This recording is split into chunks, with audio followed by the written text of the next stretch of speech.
Hello guys, welcome back to our channel. আমি প্রিয়া চলে এসেছি একটি নতুন ব্লগ নিয়ে। তো আজকের ব্লগে আমি সারাদিন কী কী করবো তোমাদের সঙ্গে সেটাই শেয়ার করব। তো আমার সঙ্গে থেকো এবং ব্লগটি সম্পূর্ণ দেখো। তো চলো বেশি কথা না বলে ব্লগটি শুরু করা যাক। গুড মর্নিং সবাইকে, বলো আমার নাম মেঘু। তোমরা সবাই কেমন আছো? আমি খুব ভালো আছি। তো hello friends, welcome back to our channel. তো এখন মা আর আমি গিয়েছিলাম মাঠে। মা যে আমার গিনির জন্য ঘাস কাটছিল, তো ঘাস নিয়ে আমরা বাড়ি চলে আসি। তো আমি এখন একটু যাচ্ছি কুমারগ্রামে, আমার একটু দরকার আছে কুমারগ্রামে। দেখতেই পাচ্ছ এই পাশটাতে শুধুমাত্র সবুজে সবুজ, আমাদের রাস্তার চারপাশ দিয়ে না শুধু সবুজ গাছপালায় ভর্তি। এত সুন্দর লাগে না চারপাশটা, কি আর বলে বোঝানো যায় না তোমাদেরকে। তোমরা দেখতেই পারছো, বুঝতেই পারছো গ্রামের প্রকৃতি কতটা সুন্দর হয়।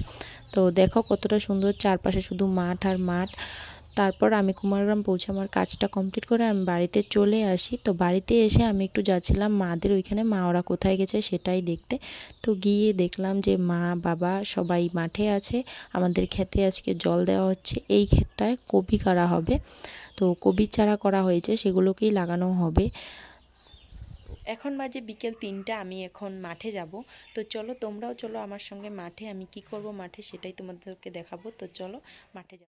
তো আমি মাঠে চলে এসেছি, আমার সঙ্গে আমার গুড্ডিও এসেছে। আমি আসবো আর আমার গুড্ডি আসবে না সেটা তো কখনো হতেই পারে না।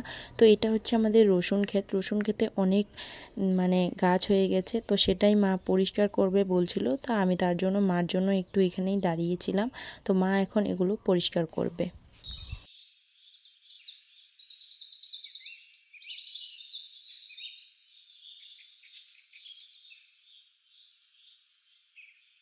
সন্ধে হয়ে গেছে, তাই আমরা এখন বাড়ি চলে যাচ্ছি।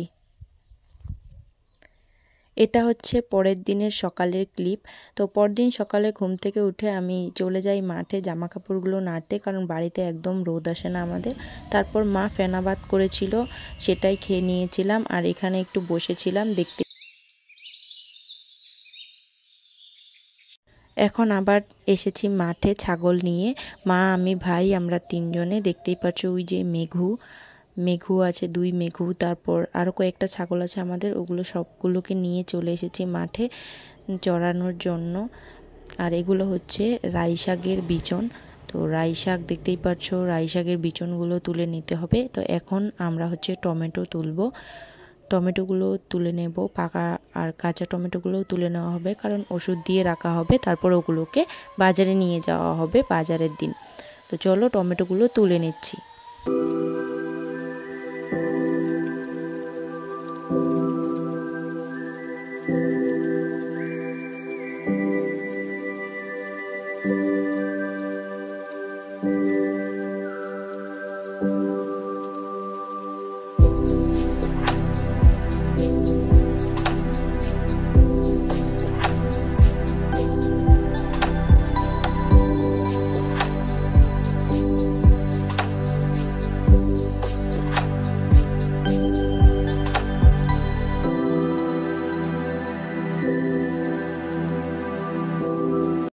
টমেটো তুলে বাড়ি চলে এসে সব রান্না বাড়া খাওয়া দাওয়া কমপ্লিট হয়ে গিয়েছিল।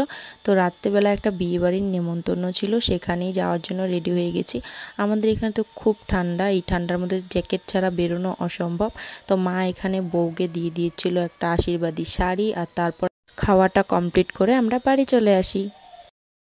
তো ভিডিওটা কেমন হয়েছে অবশ্যই কমেন্টে জানিও। আর আমি ভিডিওটা আজকের জন্য এখানেই শেষ করছি। দেখা হবে অন্য কোনো ভিডিওতে, অন্য কোনো ব্লগে, নতুন কোনো ব্লগ নিয়ে আসবো আমি খুব তাড়াতাড়ি। ততক্ষণের জন্য ভালো থেকো, সুস্থ থাকো, আর আমার চ্যানেলটিকে সাবস্ক্রাইব করে দিও এবং ভিডিওটি ভালো লাগলে একটা লাইক এবং শেয়ার করে দিও। টাটা।